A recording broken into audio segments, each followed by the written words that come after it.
Cardiff Council and partners want all young people in Cardiff to feel safe and be safe.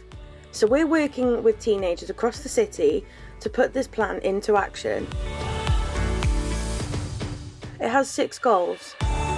1. Young people feel safe. 2. Young people have improved health and well-being. 3. Young people and families can understand and assess risk. 4. All young people will have access to education and activities that will help them prepare for their future. 5. Young people will have a stable home and support from a community. 6. Young people will have positive transitions and they will receive guidance to overcome their struggles and help to adapt to change.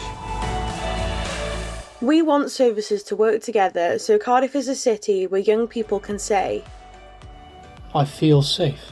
I have help when I need it. I have other people my age to talk to, so I'm not alone. People respect. This is my community too. I'm listened to and respected. I'm not alone. I have people I can talk to. I know how to spot risks, live on my own, and stay safe. I know how to stay away from places, including online, that can harm me.